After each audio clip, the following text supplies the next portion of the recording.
like the Oprah of shit sandwiches. And you get a shit sandwich. And you get a shit sandwich. I'm fucking shit sandwich Oprah here.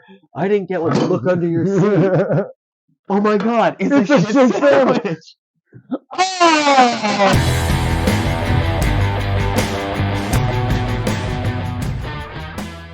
Alrighty guys, before we go ahead and start the video, I just had to get this out of the way. YouTube took down my video last week because of medical misinformation. I read 2 things about COVID. They took it down, so I had to edit it out so that way I could put what I could get out onto YouTube. So if you are watching this on YouTube, then you are seeing the edited version. There is probably a good 25 minutes missing out of this podcast. If you would like to see the complete and unedited version, go to Rumble. It is the After Work podcast on Rumble. You can find me there, subscribe, and then you can see all of the unedited versions over there on Rumble. That way you don't miss anything that we say. Unlike on YouTube, where if my stuff gets taken down, I will have to go ahead and edit it. So just know that is why it is a little bit shorter. Once again, go to Rumble to see the full unedited version. What's up, guys? Welcome back to the After Work podcast. Today we're doing episode 16. We are back with my buddy Josh. I have been extremely busy, so I have not had a chance to actually set up the stupid soundproofing panels, and it's kind of a long drive for him to come to my place. So, it's going to be sometimes here, sometimes there. But anyway, we're going to get right into things. So, it's been a couple weeks. We're going to be going over some of the stuff from the last couple weeks. Some of this is old news, some of it is newer news, some of it you might have heard, maybe you haven't heard it. We're going to get into all of it. All right, so a couple weeks ago, Biden requested $105 billion in military and related aid relating to the wars in Ukraine, Gaza, and wars not yet begun. Yeah. Of course. As well as a request for additional border funding and an extra $105 billion in mostly military spending, especially on top of the $886 billion military budget. We already spent so much money. Why do we need another $100 billion for some random place? Yeah, and why are we spending so much money if we're not at war? Not technically. At war. Not at war. The new request calls for tens of billions in additional military aid for Ukraine, more than 3 times the typical annual military aid to Israel. But here's the thing. I think this is old news because this was posted on October 25th.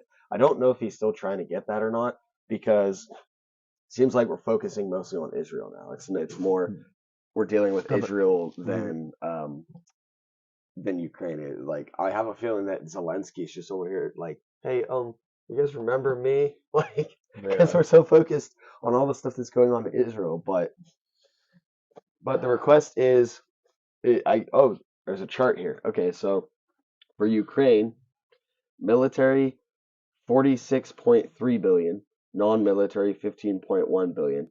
I assume the non-military is, there was a news story that was talking about how we're funding their emergency services and like retirement funds and crap. Lord have mercy. So we're not just giving them, missiles and stuff. We're giving them like, retirement. Oh yeah, you're old. Let's, retire you. So yeah, so $61.4 billion is for Ukraine. Then for Israel, $14.1 billion, 13.9 billion is for military, and non-military is $200 billion. Oh, holy shit, the border's included in this? Oh, okay, we have to fucking sign yes, right? And that's why they put it in and here. none of that money would be allocated to the border, period. No. So it's $13.6 billion for the border. Customs and Border Protection, 5.3. Immigration and Customs Enforcement, 2.5. Migration and Refugee Assistance, 2.7. Was refugees, is that taking a forklift and raising the razor wire for them to get in? Is that the assistance that you're talking about? And that's another story we'll get into. Immigration and judges in courts, $1.4 billion. Citizen and Immigration Services, $755 million, and then just other $864 million. $864 million for unspecified.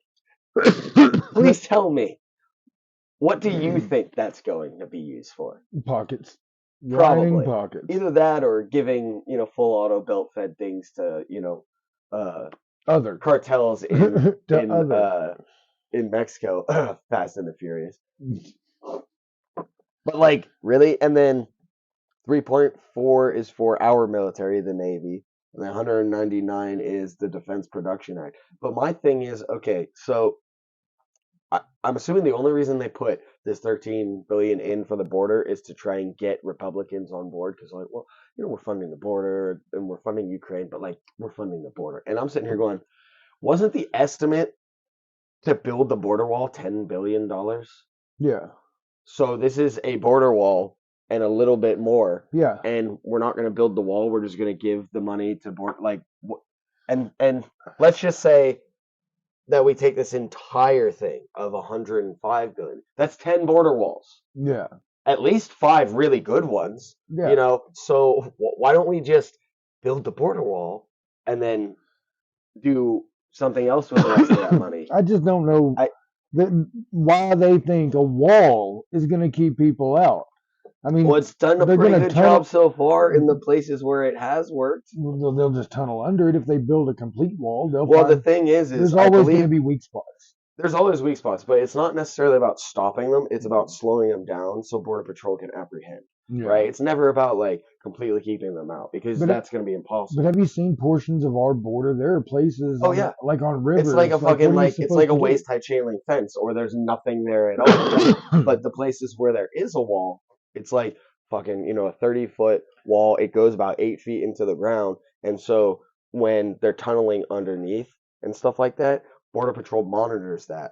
They monitor the wall, and in order to get up and over that section of wall, you have to have like a massive ladder. You have to have the time to set it up and get over it. And there have been stories where people are trying to go over the wall, and then the Border Patrol apprehends them because they figure it out before they get over. And here's the weird thing that gets me about this wall too, and this is just my personal thing, is that if we get this wall built, from ocean to ocean, do you really want to be part of another country, not only that has divided a continent, but all the way from one ocean to another ocean? It will touch ocean to ocean.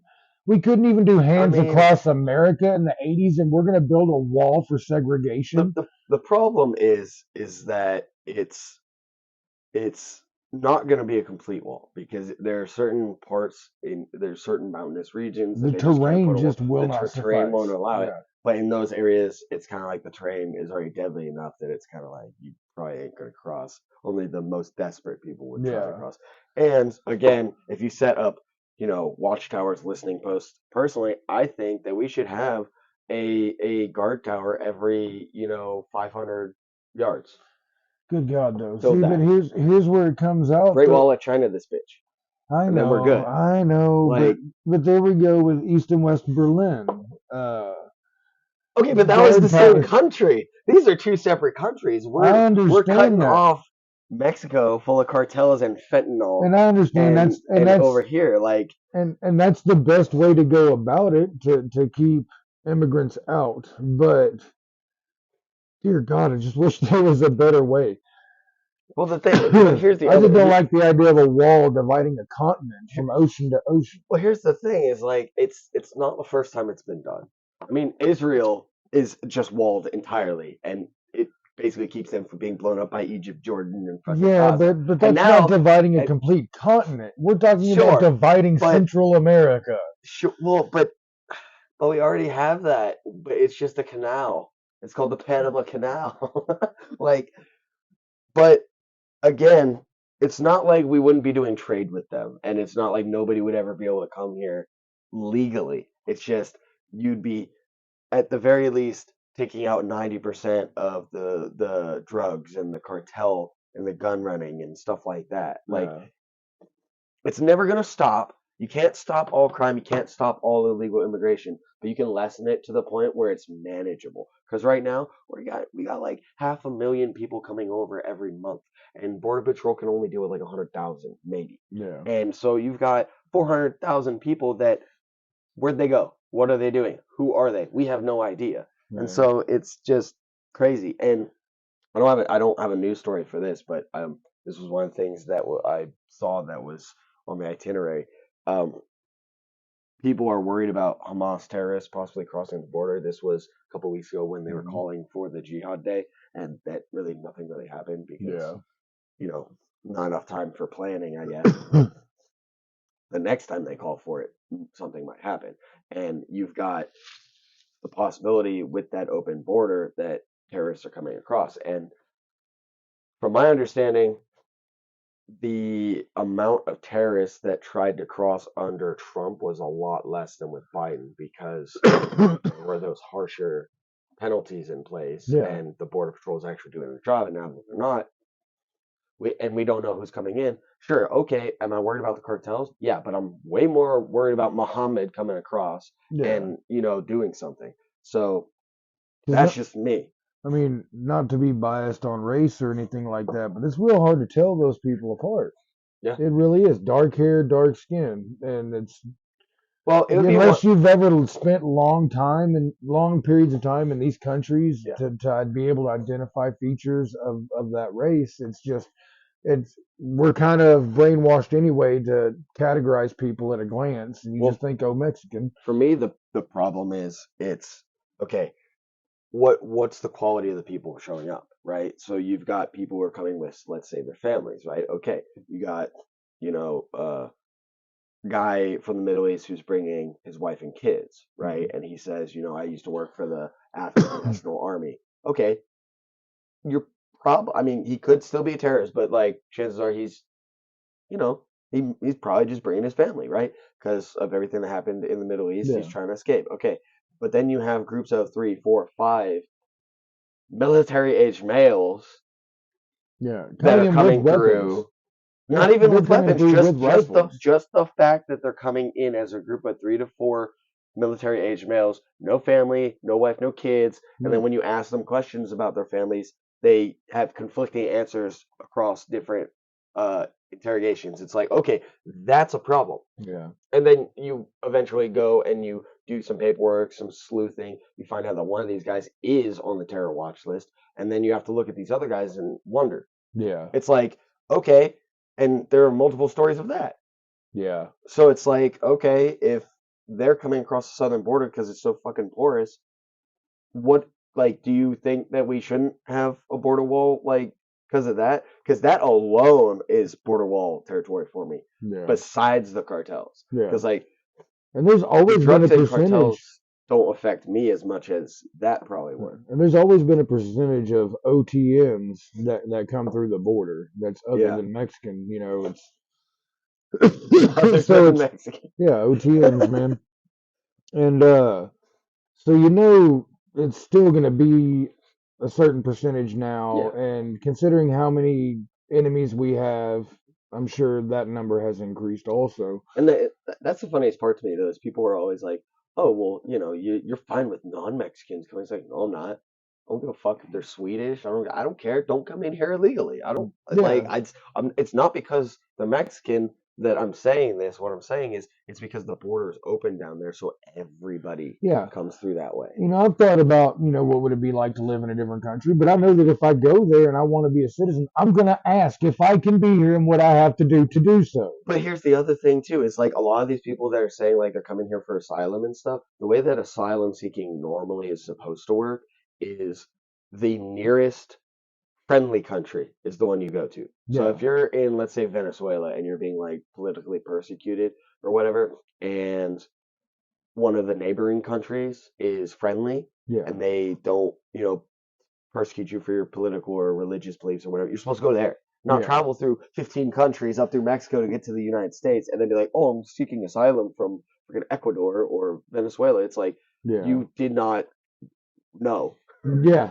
Our policy is to send you back, but for some reason we're not. Yeah. There's a lot of things and policies we have in place that aren't taking place at the moment. Yeah. That would help deter at least a small fraction of this. If we don't start taking steps, even if it's in small numbers to start out, we're never going to get it under control. And we're getting to a point where there are so many tipping points with so many factions of this or that. We've got the border that could tip. We got people coming over willing to do us harm through there. We've got uh, what were they talking about? Oh, it was about a month ago with the Chinese secret police departments in major cities that were sending intel back to China on their Chinese citizens that Oh were yeah, there and making sure they were doing all their yeah. The stuff. And Chinese police stations that for yeah, some reason were allowed we to got a operate here. we got a government that is clearly and blatantly not giving a crap about us anymore, willing to do us harm, and hmm we've got the government putting the people against each other so much that at any point it could be a civil uprising against the people against people. What Agenda 2030? Let's just go down some rabbit holes. Pole shifts, global warming. I mean, they give Yeah. us so much crap to worry about now. Well, speaking of the government being basically against us, so you heard about the story where Texas basically was like, we're going to deal with our own border since the feds won't do it, and then they put the razor wire buoys in the river because that's the border between us Yeah, and them, and the government, the feds basically were like, yeah, you got to take that down, yeah. right? Well, now, why is it doing that? Now, look at this story. So, Texas Border Patrol responded to razor wire lawsuit by bringing out a forklift. What happened is, so the feds basically told Texas Border Patrol to take down the buoys with the razor wire. So they were like, okay, we'll just put it on the land instead because you said we couldn't put it in the water. Well, then the Border Patrol comes out and goes, yeah, you can't do that either. And there's a group of migrants, like a couple hundred of them, just sitting there behind the razor wire because they can't cross. So Border Patrol takes a forklift and raises the razor wire up and lets the migrants in. That's What? And I'm going, okay, hold on. madness. That's madness. So it makes no sense to me because you're saying the law, the reason they said that they could do it, right, legally based on the United States laws is because they had crossed the river and they were in the United States. So the razor wire being there was illegal because it wasn't actually on the border. And it's like, but you said to Yeah, take the buoys down that prevented them from entering the United States in the first place. yeah. So hold on, you can't shift the goalposts. You can't say, okay, you gotta take the buoys down because reasons. And then when they cross into the United States, then be like, well, now they're here. It's like you made it so that was possible. Yeah, yeah. You just Like, created the major loophole. yeah. And like I was trying to show you the freaking picture of it because And and look pictures of it. and look how many people are sitting there ready to go. Like, Dear God. yeah. And apparently that's perfectly fine. And I'm like, dude, so you're gonna sit here and tell me we need to spend all this money on Ukraine and all this other money, and we could have already built these walls Yeah, to make this not possible, yeah. or at the very least, let Texas do what it needs to do. Because look, I don't understand why immigration is only a federal thing. Like, why is it only the feds Yeah. can deal with it when the states have their own sovereignty? So, Well, at least we got someone on the right side trying to get in control of the largest yeah, uh, zone in Texas that has Mexican border attached hmm to it. And but it's not working too well when the freaking border patrol comes in and just undoes everything that our National Guard put out. Like, yeah. Well, if Brandon Herrera gets in office, I'm gonna love to see what the hell happens, man, because it's gonna be buck wild. Just to uh, sit back and watch him. I mean, I would definitely start watching it still all of these requires. things going on just to watch him steam in the background and grit his teeth when people are talking It's mad ignorant but shit about just him guns. getting in it and gonna do as much as you probably think because yeah, he's gonna be that district, but He's not it's gonna keep his mouth shut. It's gonna be great. yeah. Well, the thing is, Border Patrol isn't to the feds, and so it's like Yeah. unless a lot more members of Congress get on board with doing things, it's gonna end up with him just bitching and moaning. But it's still gonna be funny. It's gonna be hilarious. But vote Brandon Herrera for Congress in Texas. Yes. but yeah, like it's just one of those things. It bugs me that we as a state are not allowed to do what we need to do Yeah. without big daddy government, the And feds. and then we can't ship them up north to be their problem because they won't let us handle our problem, and then they Well, want to we fuss about. can. We do it, and it's Well, hilarious we've done because it. my favorite thing was when we bust what was it? I think it was 50 immigrants to Martha's Vineyard, Yeah. and they thought that that was being overrun, and they were like, they went into crisis mode, and they actually held a press conference where Yeah. like, we can't do this, we can't take care of it. We got 50 migrants. This is too much, and I'm like, oh, 50 is too much. Now try 50,000. Try 500,000 coming into our state. Yeah. So shut the hell up. Like Yeah. 50? Come on. And what kills me is that the social or mainstream media and social media won't allow any of these images or photographs or stories Yeah. about these small migrant cities popping up everywhere around major cities. And it's ridiculous. And and then how are we going to put all these people in the workforce without pushing out people willing tax? The people don't integrate. Like they move here and then they do those pop up like little like towns or like little communities of their own, and they never assimilate. They never learn English. They stay speaking Spanish in their community, and then it's like now you've got two cultures Yeah. in the same place, and that doesn't ever end well. But they do have to integrate into the workforce. They do, but they do it illegally with illegal Social Security numbers, pushing legitimate taxpayers and legitimate workers out of the workforce. Well, even if they get their like work papers or whatever, a lot of time they still won't even learn English. Like there's people that work in the warehouse that I work at that they don't know any English, or they know like enough, just barely enough to like do the job, but like they don't talk with anybody. Like it's so bad that they hold meetings in both languages. Yeah, I've seen And that. so I'm sitting there and they're speaking the English one, and then I have to sit there for 30 seconds to a minute while they speak in Spanish, and then I'm like losing focus, and I'm like, okay, like I don't get, like I get we're like the company's trying to be like inclusive and all that stuff, and I'm like, dude, like my company offers $1 pay raise to anybody who learns English or Spanish. Yeah. And they refuse to do it. Good God. Now, I kind of already wanted to learn Spanish, but I don't feel like I necessarily need to learn Spanish because it's like I live in an English speaking country. Like it doesn't make sense for me to. Even in the 90s, I knew that it was a needed trait to have or skill to have, because I know enough to kind of converse a little bit, but I don't know how it is now, but when I was graduating class of 2000, and you had to have Spanish credits, you had to pass Spanish to be able to graduate. Yeah. And that made sense to me because in Texas, I already knew, and I knew how many Mexicans were in the school with us and how many of them couldn't speak English. But, they're in here trying to learn English, or at least we thought they were. And so I was like, well, at least try to learn Spanish.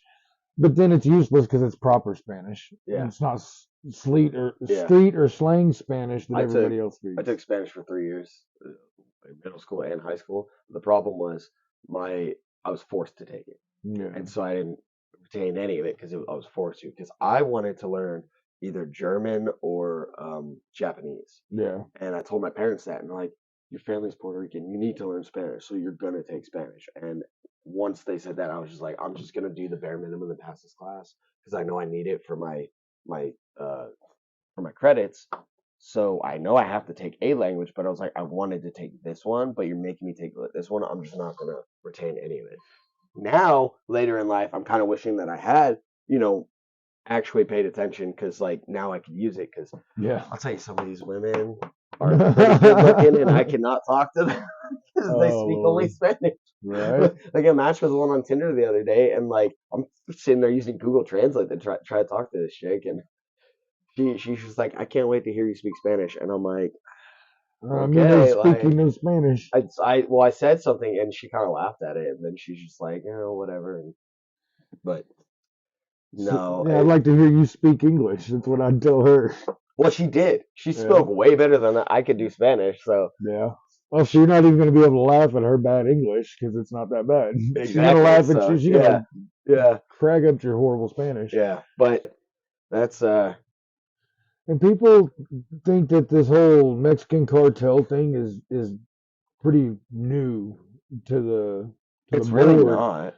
Well, in the 90s, I had a job, and one of the guys I worked with was this short little muscle-bound Mexican Dude, you dude. look like a bulldog. Yeah, no prison tattoos or nothing like that. Spoke broken English pretty good, and we hung out after work a few times, drank. You know, Yeah. he seemed to be a cool guy. Well, come to find out, when he wasn't working construction, he was running mega tonnage of cocaine for the Mexican mafia. Jesus. And so much so that his nickname with all the Mexican guys was Little Mafia. And Jesus. just tonnage, man. The stories he told me of Right through the no walled border. Yeah, and in the 90s there was even less wall. Yeah. And dude, it was just insane. Oh, but back then they wanted the crack to come in. But he didn't even, I mean, we were living in Freestone County, man. That was so far away from the border. That's butthole central of Texas right there. And, I mean, you got to drive 12, 13 hours to the fucking border, and he's... Well, but when you're getting paid, $50,000 per Yeah. load, you'll drive 13 hours. That's Yeah. fine for you, you know. And he never had a legal vehicle, but he always had a new one. And he Well, it's popped up. because they put all the they replaced the like bumpers with freaking cocaine and all that stuff. So But if that's, and I mean, some of these cars were not used for that though. Like, cause you're not transporting tonnage of No. cocaine in an MG midget. You're not doing it. Well, it might not have been in the car. It might have been in the Mexican. Oh God. But like, yeah, I mean, he might have been, taking it in some of the cars, and some of the cars they might have just like, well, like this is the car that we left here. So after you cross the border, you can get back home. If you're dropping off a van full of crack or whatever, It gets me though, because everybody thinks it's not that big a deal, but it's right Well, now it's there. fentanyl, and the fentanyl, from what I hear, is coming from China because they're Through Mexico. through Mexico because they're like, well, we don't have to necessarily go to war with the United States to wage war. Why is so much of the cartel gear Chinese? Well, because it's cheaper. They probably order it off of Wish. It's mil-spec Chinese military gear. They probably order it from Wish, from very specific vendors. The vendors, and they get it, because for what, like $5 for a good vest or whatever from China, Stuff so they can spend so they can spend. That's probably why they get it so cheap, because they're like, well, we'll send it to you, but we stuff with fentanyl too, and then you mix that with all your stuff. But it's probably because they want to save money on all the other stuff. I mean, well, even RPG rockets aren't cheap. Even their personnel carriers, man. Like, oh yeah, all their shit. It's wild. But I mean, realistically, what it probably is China doesn't mind sending them that stuff because it's basically a proxy war on the United States. Yeah, and that's what's killing me, dude. They got to stop all that proxy war crap. Well, it's the same. There's no reason why any country should be giving any drug cartel anything. But that's the United States. Well, I know. I know. We gave those cartels full auto machine guns. And but we're sitting here bitching about how our country's so fucked off as it is. Yeah. This is the exact kind of stuff that everybody needs to quit doing. We also funded Al Qaeda and ISIS. Like, we funded all of our enemies because they were fighting someone we didn't like in some other country. Like the whole reason that Al Qaeda came to be and the Taliban was because we were funding them to fight the Russians in a proxy war in Afghanistan, and then they turned on us. Like, all we have to do is just stop doing that, because the next thing is, we've been funding Ukraine. We're basically in Ukraine. Now we're funding Israel, and now we dispatched that strike carrier group, and now we've got special forces, and like we talked about last time, where I found out that the guys that were in that photograph that got leaked, it was Delta Force. No, Lord. It was. So our top tier operators is what got leaked. Yeah. Yeah. So The elite. So they're down there on the ground doing hostage rescue missions in Gaza and stuff, and you're telling me that we're not involved? Come on, we're there. Yeah. We're there, right? Like We're and everywhere. and now it's ramping up even more because was it the next story we got 24 attacks on U.S. forces in Iraq and Syria. And it's U.S. forces in Iraq and Syria have been attacked with drones or rockets at least 24 times in recent days. And this is like bases and embassies. Yeah. There were riots outside a couple embassies as well. At least 5 of these attacks were launched after U.S. forces struck 2 facilities in eastern Syria used by Iran's Islamic Revolutionary Guard Corps and affiliated groups during the early morning on Friday. This was, I think, oh wait, yeah, this was on October 30th, so this was the day before Halloween. Latest attack on Monday used multiple rockets to target Al-Assad Air Base in western Iraq, and other multi-rocket attacks were launched against forces at Green Village and mission support site Euphrates in Syria. On Sunday, a one-way attack drone was used against U.S. forces at a base near Al-Shadidi. Is that how you say that?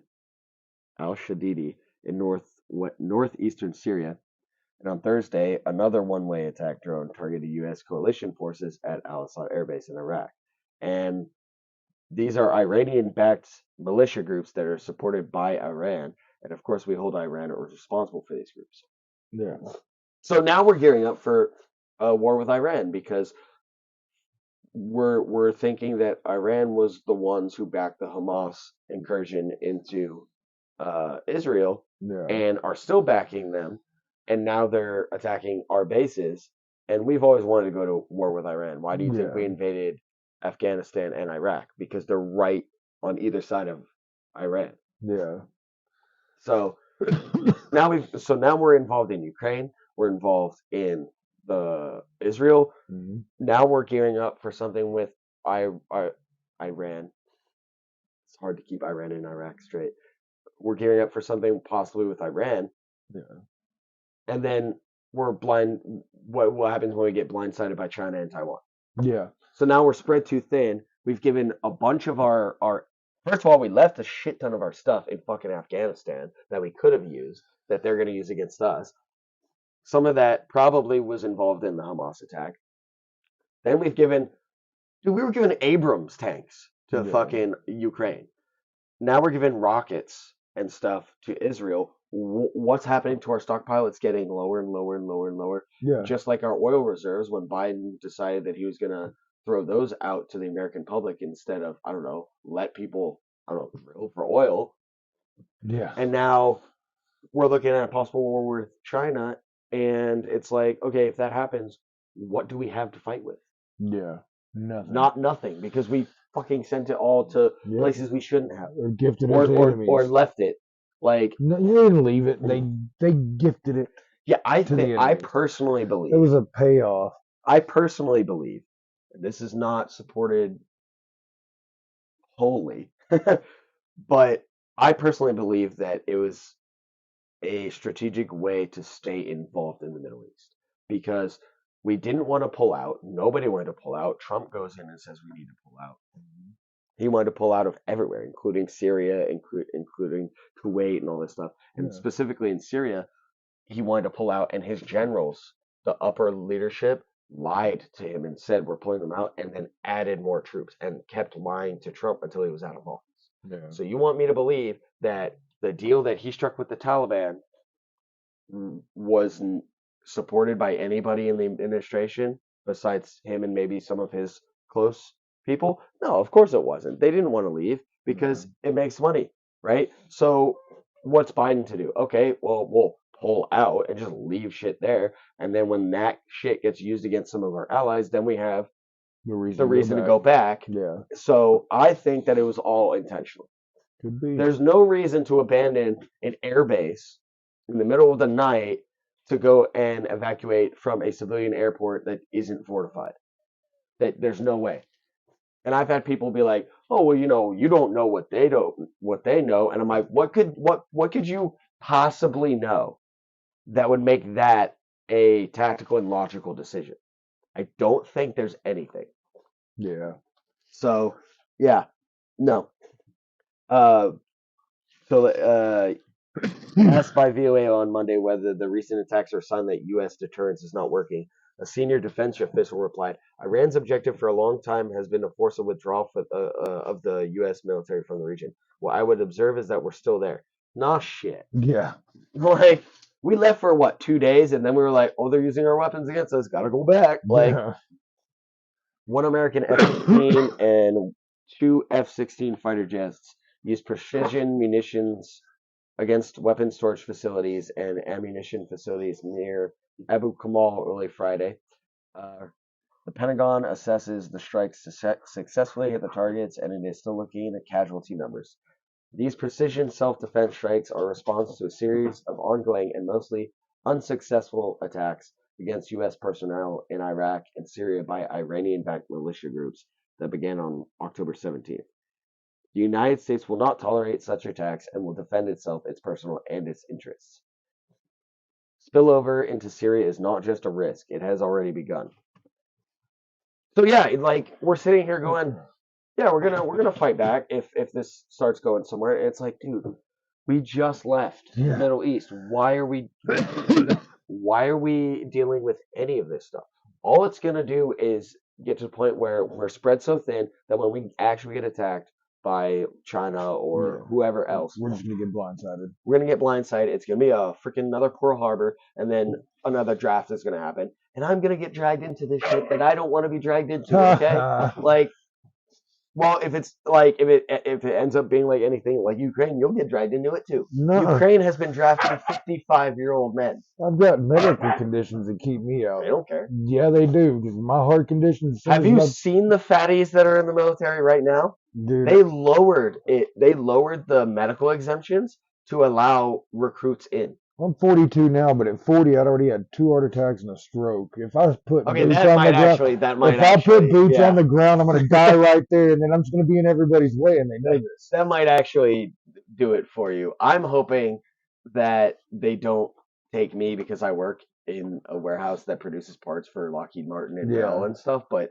they probably would anyway. But still, like, I was working for an aviation company that produced parts for Bell and for Black Hawk helicopters, and my employer, I voiced to him that I was concerned that, things might go south, business is going to be booming, but then they're going to need us all to go to run and gun. And he's like, "Oh no, if there's a draft, you don't have to worry about going if you work here." yeah. So I was like, so that was confirmation already that if you work in an industry that produces anything for any military whatsoever, or for our military whatsoever, any parts or anything, you're not getting drafted. You will be used for the war effort. Hopefully, because I really don't feel like going into a war that they started that I didn't want to be dealing with. You know what I mean? Like, yeah. Because it's one thing if we're minding our own business and then all of a sudden China's, storming the beaches of fucking California. That's one thing, okay?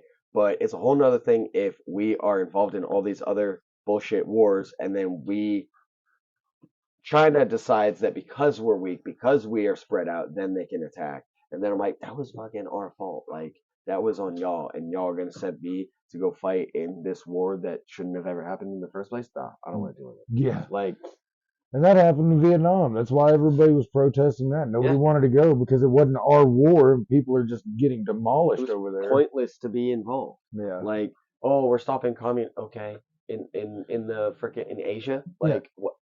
And we didn't stop it. I mean, the problem's still there. In Korea, we kind of did because you have North and South Korea, and technically we won in Vietnam. So a lot of people don't think that we did, but we kind of did. So the way that it went down, from my understanding, is in Vietnam we were fighting, and we actually made them sign a peace agreement they didn't want to sign. Yeah.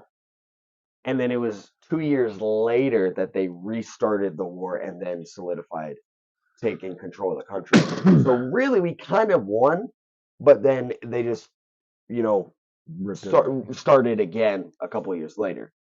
Now, I could be wrong on that, but that's my understanding of it. So when people are like, oh, well, you know, we didn't win, it's kind of like, I mean, we did, but it still amounted to nothing. It wasn't like, you know, North and South Korea where it's been a whole separate country for decades at this point, you know, so. Yeah. Well, hell, I'd never even heard of the Vietnam War until 20 years after it happened. Didn't even happen until 10 years, Yeah. 10 years before I was born. Yeah, somewhere in there, roughly. Like, we barely learn about that stuff in Oh, they don't school. tell you much It's about like, it at all. it's like World War One, you kind of, sort of, it's kind of like a lead into World War Two, and then like World War Two is like a good semester of your class, Yeah. and then it's like this war, Korean War, Vietnam, this, all Real like in a fast, really, really yeah. fast, and then they're just like, oh, and then, you know, 9/11, this and that, and then it's like over, and you're like, what the fuck? Like, we didn't like it's like Civil War, World War II are like the two big focuses. Yeah. A Revolutionary War, but even then, sometimes depending on the class, like Revolutionary War wasn't even that. It was like, yeah, we Yeah. fought the British, we won, and then racism and Civil War, and then they like focused on that, Yeah. and then again with the racism and the World War in World War II, and I'm just like I'd like to know more about why we were in Korea, why we were in Vietnam, but like they Yeah. don't focus on that. No, So they don't tell you our why. education system is fucking trash. Yeah, very much so. This one's getting antsy. She gonna end up messing up all the footage. So yeah, so hard segue. Mike Pence dropped out of the race. Did he? Yeah. Huh. I mean, come on, was he ever gonna win? No. No, he was so bland. He was so boring. Like he had zero career. Like he was just what's his name? Oh shit, I can't even remember. Bro. No, DeSantis. No. That's how far DeSantis has fallen that I couldn't remember his fucking name. Yeah. Fucking, he's like DeSantis in 50 years. Like that's what I imagine DeSantis to be is Mike Yeah. Pence, because DeSantis has zero personality. He can't take a joke. But yeah, but he dropped out. Yeah. So that's how you meant Ross Perot, because he was always in and out of races, wishy-washy, but he had personality. There was just no no. I just thought I'd mention that. Yeah. So we have this other one. This one I just want to talk about. I just wanted to talk Chronos, about this no. one because I used to do like delivering food and stuff. So DoorDash now warns no tip delivery will result in a slower delivery. Well, that's just common sense. Nobody's gonna want, if you don't give a Well, good tip, nobody's gonna. But here's the thing: I've worked for these companies. You know, the most recent one that I worked for a while back, I think it was like 2 years now, was Uber Eats, right? Yeah. Thing is I get it on both sides, because it's like if I see a delivery that's $2, I'm not taking that delivery. So if they don't tip, then yeah, I'm probably not going to take that contract. But at the same time, why should they be required to tip before service has been rendered? You tip for good service, not before the service. Yeah. Because then it's like, okay, well, if I can't change the tip after the service, Yeah. you know what happens. But that's been another big thing, is tip baiting. They'll try to tip and all that stuff. But here's the thing.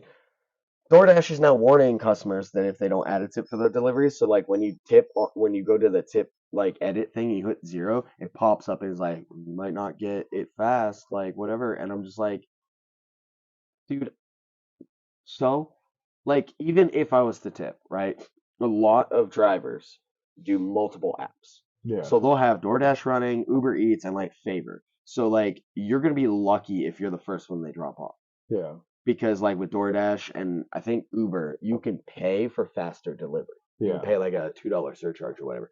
And it's funny because I'll do that and I'll see a motherfucker drive the complete opposite direction, go up here, stop for about 5 minutes, and then come my way. And I'm like, well, I know it wasn't an Uber Eats delivery because my shit would have been first. Yeah. So he was probably doing DoorDash. And I'm like, oh, so why did I pay for the added delivery when he was just, it was, you know. Yeah. So them doing this, I feel, is just incentivizing people to stop using DoorDash. Yeah. Like, I mean, it's already expensive enough. I mean, freaking McDonald's is like $30 to get like a freaking Big Mac to your house. Like, Yeah. so Yeah, I just wanted to mention that because that's ridiculous. You guys in the comments below, let me know. Do you even use DoorDash anymore, or like is this something that affects it? People spend too much time eating out now. Now they're because they're too lazy to cook. Now they're too lazy to even go get their food. I used to be that And then lazy. people want to bitch Yeah. about not having money. Well, look how much you spend and eat and take out. I gotta stop going to Whataburger, but it's so hard because it's right next to my house. At least you're not door dashing it. Still, it's so fucking expensive. Like 20, I got to the point where I was like, dude, I need to start using the Whataburger app because then I can gain points and get free food at some point. Yeah. Because I had spent like $100 at this place over the course of like a month, and I'm like, I could have like 2 or 3 free meals at this point with the points I Yeah. would have earned, but I didn't, and so now I'm I mean, sad. even if you just keep your receipts, they'll give you a free burger. Yeah. All right, guys. So now for our final story. This is probably the most controversial one. Uh-oh. Bud Light becomes the official beer of the UFC. So the UFC's now a bunch of fucking fairies. Good God. Yeah. So yeah. How many so, dick tuckers are going to be in the octagon now? Yeah, right. So Bud Light and the UFC are reuniting as the beer maker continues to pour dollars into its marketing after its partnership with a trans influencer sparked a sharp sales decline earlier this year. The two companies announced Tuesday that the beer company is becoming the official sponsor of the UFC in a new multi-year, not just 1 year, multi-year marketing partnership that goes into effect January 1st, 2024. Yeah, that's a dumb fucking idea. Yeah. Like, according to the news release, Anheuser-Busch will receive a deep level of integration into key UFC assets, ranging from live events, broadcast features, in-arena promotion, original content distribution, through their digital and social media platforms. But once you go that gay, that extreme, that fast, do you really go the exact opposite, balls to the wall so fast? they're trying to save their brand. Or do you ease into it and Well, see, gain people's trust back? The thing is, I wasn't even so pissed off that it was a trans thing as it was that they were marketing to kids. Yeah. Because Dylan Mulvaney's audience was primarily kids. Yeah. And so they were basically promoting it to children. Yeah. By proxy. Because that was his followers. Yeah. And so I'm sitting here and I'm like, so not only are you supporting something that most Americans don't support, but now you're also trying to like market to kids. It's like, dude, you just like 2 faux pas in one. Come on. Yeah. So, Bud Light will also receive prominent branding at every UFC event and will be integrated into custom broadcast features in the pay-per-view for the release. They were the original UFC's beer sponsor more than 15 years ago, but I'm proud to announce we are back in business together. But here's the thing. Do you know who the UFC's current sponsor for beer is? Modelo, the one that everybody went to when they got rid of Bud Light. Yeah. Everybody went to Modelo. So the UFC is siding with a grandbaby man. The UFC is siding with Anheuser-Busch over Modelo, which is what everybody went to, which is what everybody is drinking. Yeah. Instead of Bud Light. How fucking dumb do you have to be? Yeah. Bud Light must have dropped like millions of dollars on this. Yeah, to make it worthwhile, because I don't see a reason why they would do it other than that. Yeah. They say there are many reasons why I chose to go with Anheuser-Busch and Bud Light, most importantly because I feel we're very aligned when it comes to our core values. And what the UFC brand stands for. Oh, really? Lord have Oh, mercy. really? Okay, I'm looking forward to all the incredible things we will do in the years ahead. Are you sure about that? Like, are you sure that they align with your core values here? Because, like, are you saying that the UFC is now going woke? Or are you saying that Anheuser-Busch is trying to back away from their previous position? Because if they're doing that, they should come out and apologize, which they haven't done. Yeah, and if UFC's going woke, they're in trouble. And I was watching a podcast where they were talking about this, and one of the guys had the number to some of the UFC guys. Yeah. And when he told them about it, they had no idea. And now they're pissed off about it. Lord, and a lot of the guys who fight in the UFC are not going to deal with this. They're not going to wear freaking branded crap. They're not going to talk about it. Hell, they might even shit on Bud Light. Same thing happened with NASCAR when they tried to go woke. Yeah. So I said, but I personally was like, dude, boycott the UFC. You have until it goes into effect Yeah. to boycott it and make a change. Because once it goes into effect, you're locked into that contract. Yeah. And unless Bud Light does some dumb shit, like, You're stuck again, with it. you're stuck with it. So I personally would be like, look, man, you should really, everyone should stop dealing with the UFC right now and watch some other, because there are other alternatives. They're not as popular, but there's Yeah. other UFC stuff Style. that you can watch that isn't the main UFC. So I just,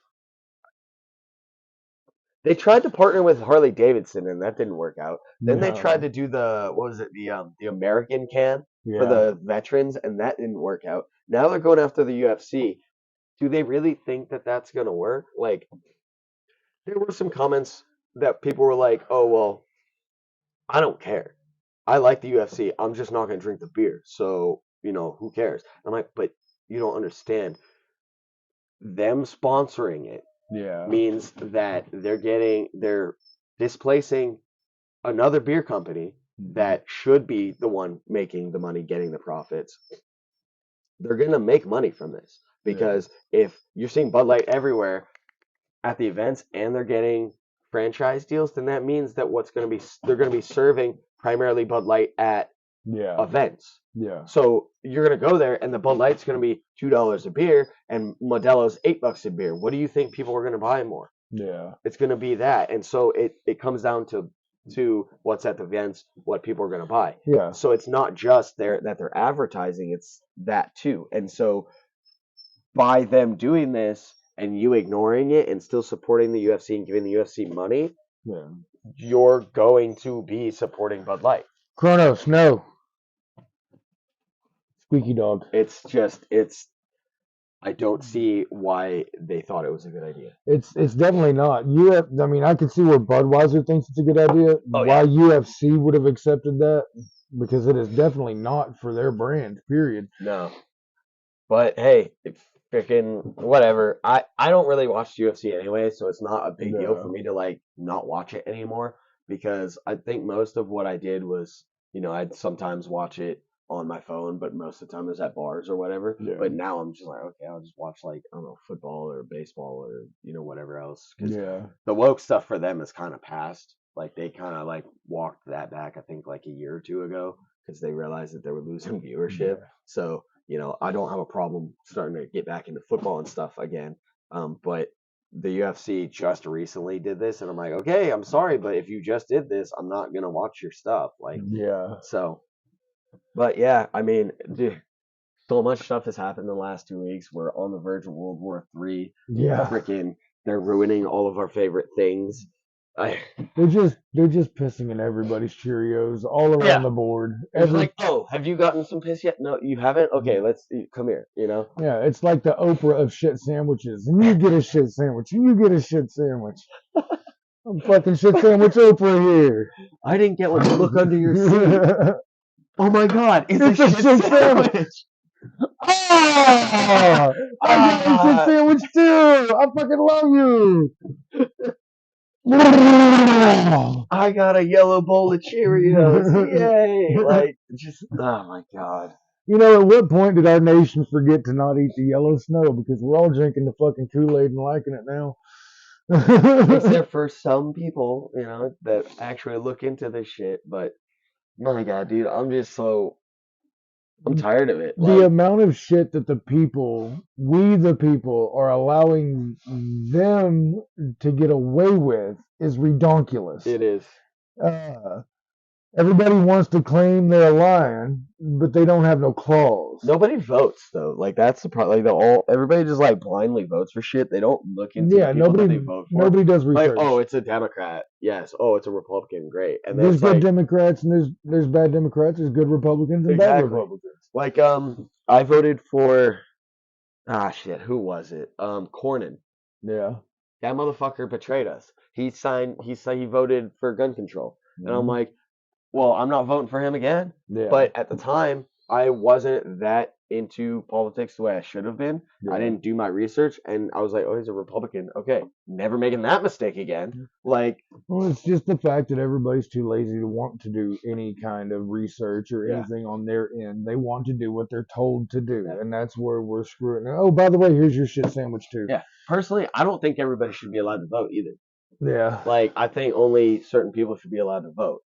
Like, Well, if you are not involved in the daily life in your community, if you just don't care, why are you voting? yeah. Like, people who are uninformed, don't know anything, you should know the policies of the people that you're voting for. If you don't, you shouldn't be voting. Yeah. And look, that means that back then I shouldn't have voted, but Yeah.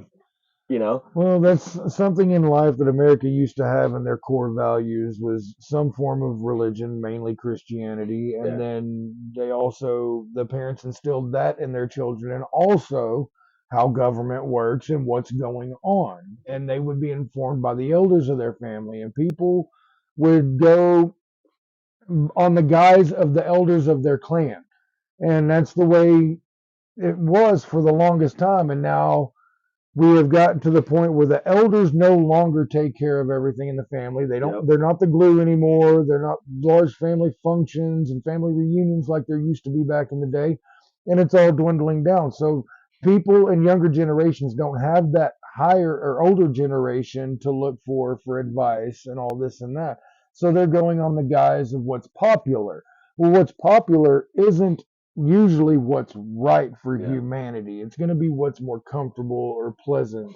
well, even look at the way that the family units work now. It used to be the way that like most Hispanic families live now, where it's like grandma, mom and dad, and the kids all live in the same household or Yeah. relatively near each other. Yeah. So that way you could be supportive of each other. The grandkids are over at grandma and grandpa's while mom and dad do something, whatever, no big deal. They watch the kids, or mom and dad help the grandparents because they can't live on their own, whatever. Yeah. Now, with the way that our culture has perpetuated, like, oh, you got to go to college, you got to move away for college. You Yeah. have to. It's all about leave getting the nest. away. It's all about getting away. You leave the state, and then you stay there after you graduate college, and then you build a life there, completely away from your family, Yeah. away from everything, and then you have no kids want to take care of their parents when they're old. You have no grandparents to deal with the grandkids when the parents want to go out, and then people are wondering why, like,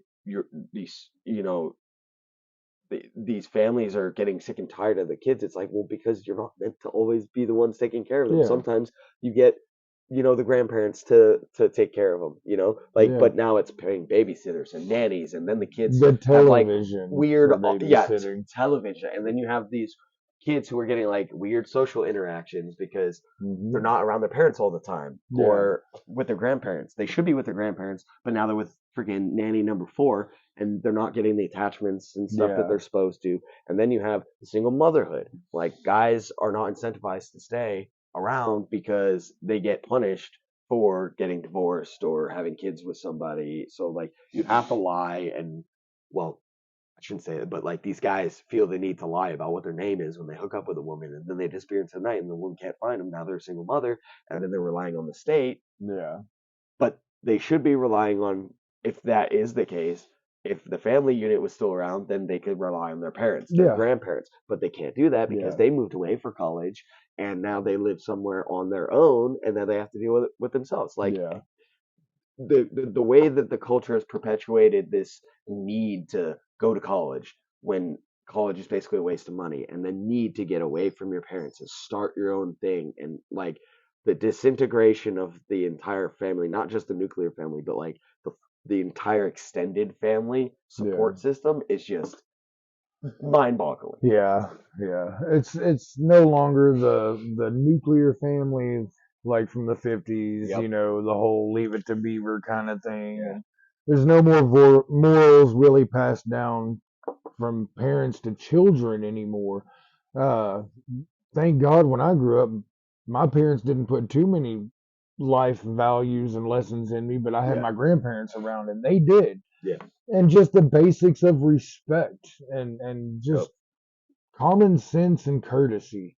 things that are getting lost, and it's I mean, well, it's not even that they're getting lost. It's you're being shamed for it now. yeah, Like the women who don't want men to hold the doors open for them. It's like I'm trying to be chivalrous. I do it for everybody, yeah, right? It's not just women, but I was taught that you should hold the door for women, but I do it for everybody. You know, I see a guy going in or coming out, open the door, doesn't matter. yeah. Woman coming in, coming out, that's part of the upbringing. But it's gotten to a point where you get yelled at because they're like, I'm a strong, independent woman. I don't need you to hold the door open for. It's like, okay, bitch, fuck.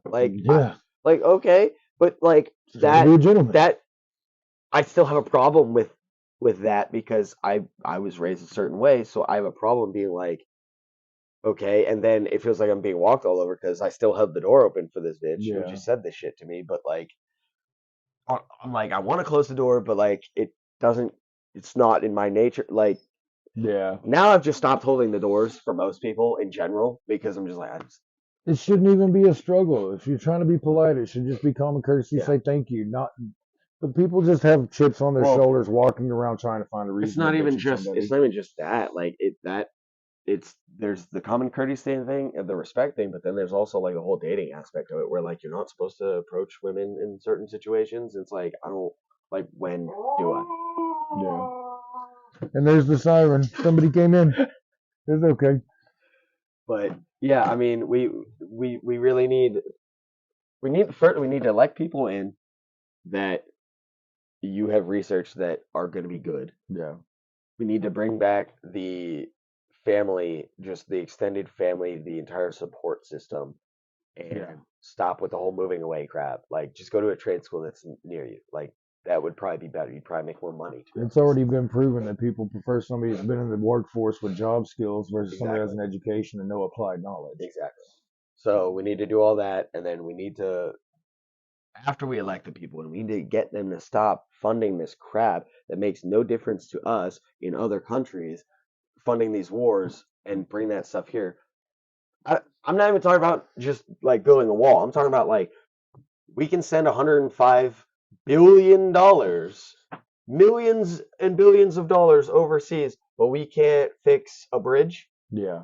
like in a good amount of time, if at all. Like, Yeah. like how long has Dallas been under construction and the roads are still trash? Yeah. But we're sending all this money to where? To what? Yeah. Like, when Dallas roads have been under construction Yeah. since my earliest memories of childhood. yeah, it's You like know? it's like that same patch, that pothole. Yeah, I've every car I've owned has hit that pothole. Like, I grew up on I-45, and that road has been under construction since the 80s, and it's Yeah. still not done. but and you can really see the difference between the two because it's like NTTA tollway where it's privately owned and Mhm. they're funded. When shit goes down there, fucking like a week, it's done. We're good. Yeah. Fucking done.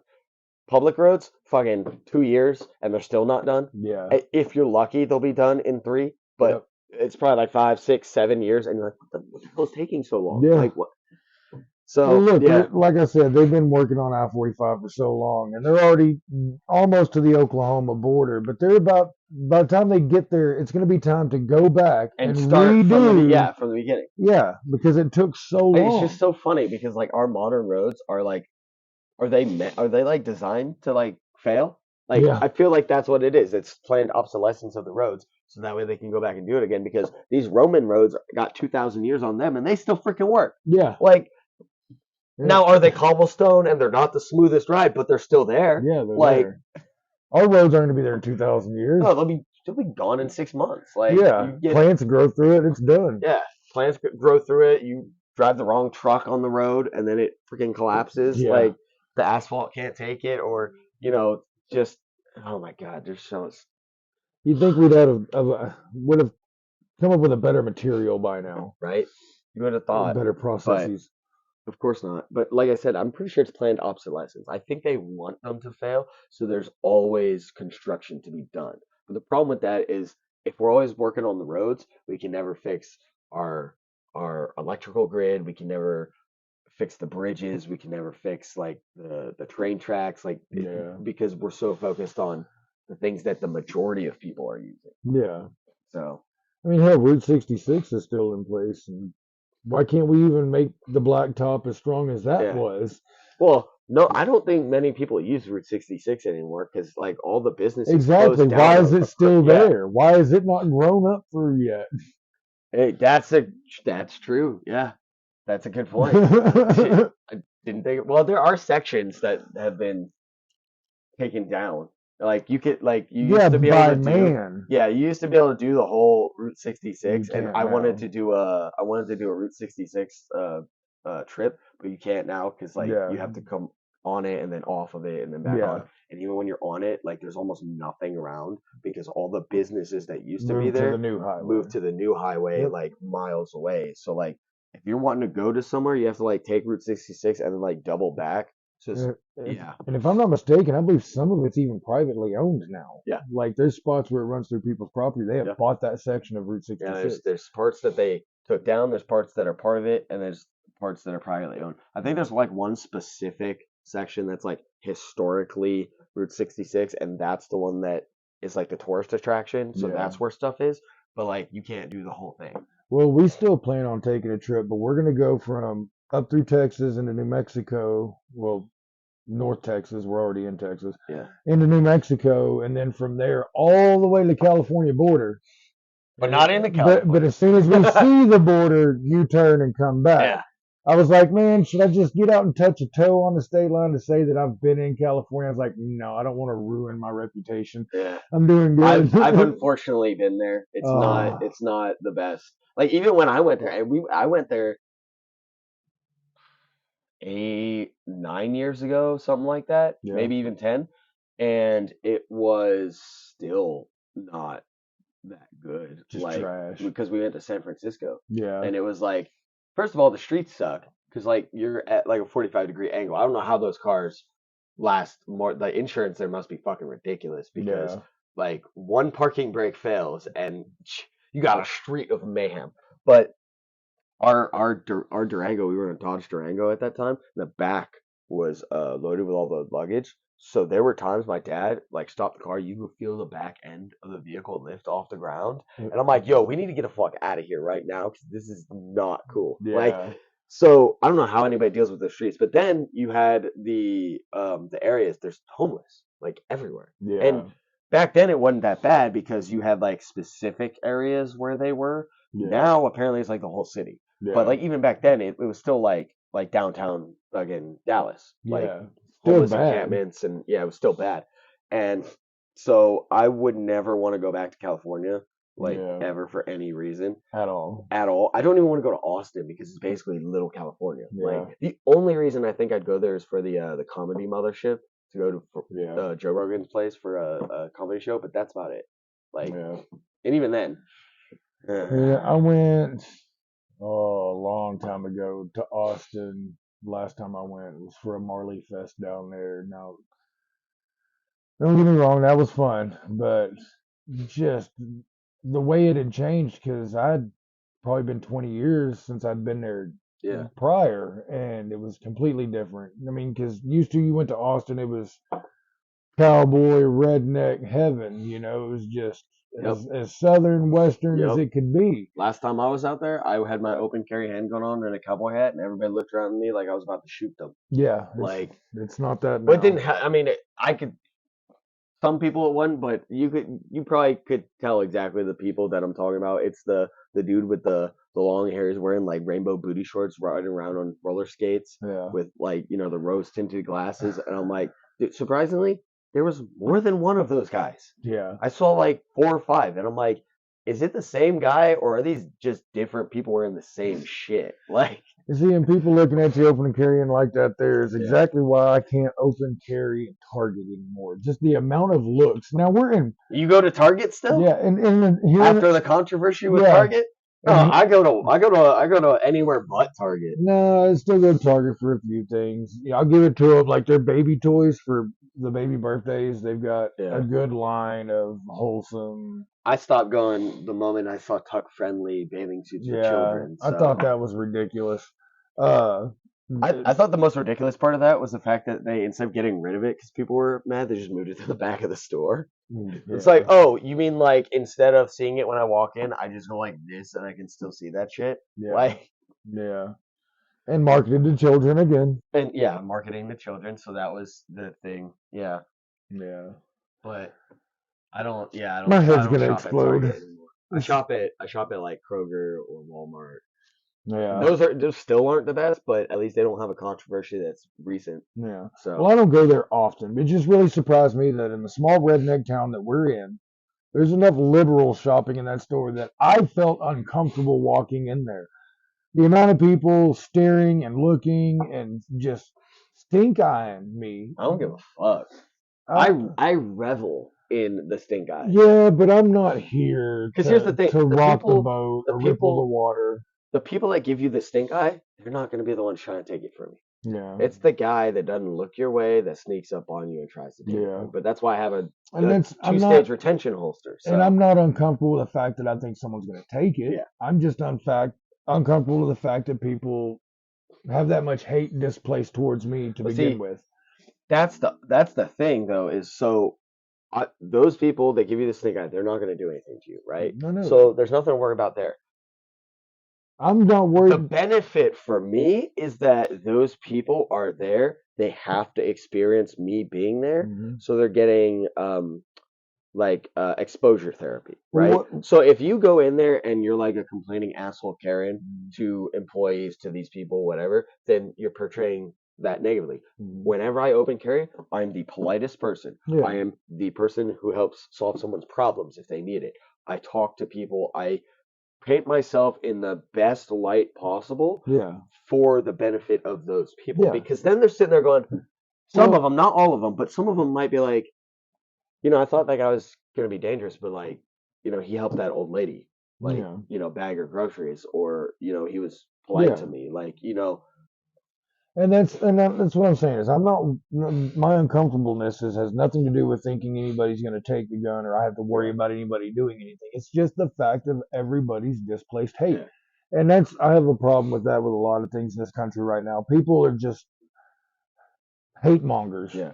And that's what I didn't like. It's just, I do it for the conversation, because I've had people actually come up to me and ask me, they're like, are you, like, I had this one African-American lady, she comes up to me and she goes, can I ask you a question? And I'm like, yeah, sure, whatever, shoot.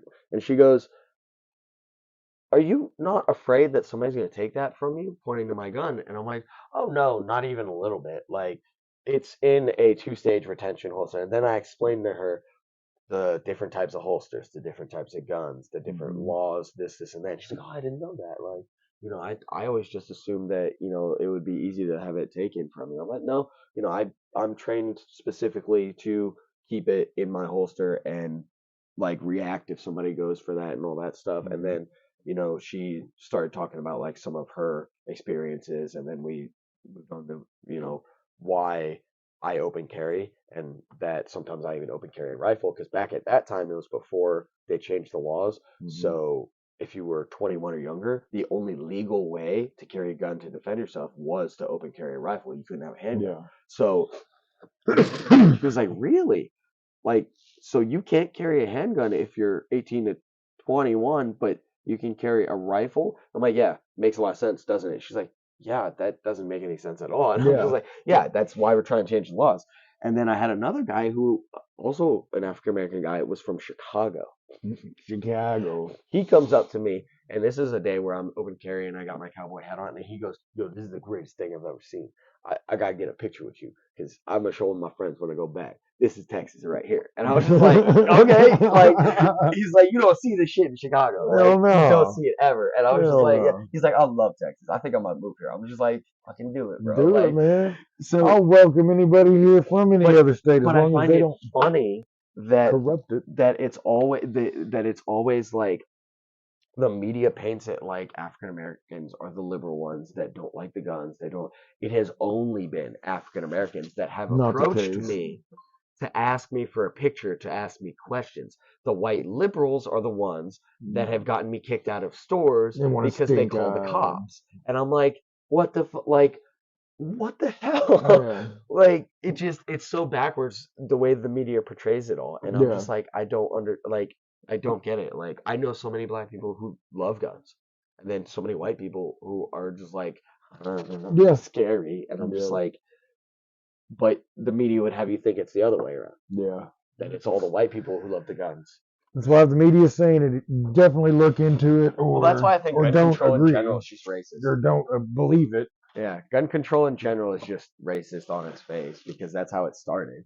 I mean, they didn't want slaves to have the guns. So, anyway, we have rambled on quite a bit today, guys. I don't know how much of this is actually going to make it in, but yeah. So all that stuff. We're on the verge of World War III. We got the border wall or border razor wire is being lifted to let migrants in by the feds. So that's great. And some of those people coming through might be terrorists that want to, do harm to Americans. So if you are living in any border state, I suggest that you get your affairs in order and make sure that you are prepared at all times with your everyday carry, or if you don't want to carry a gun, at the very least carry medical supplies, know how to use it, stuff like that. I'm not saying anything's definitely going to happen, but it's at the point where it's vastly more likely to happen sometime in the near future. But with that being said, I appreciate all you guys, and we'll see you guys next time, probably about 2 weeks from now. Yep. Peace.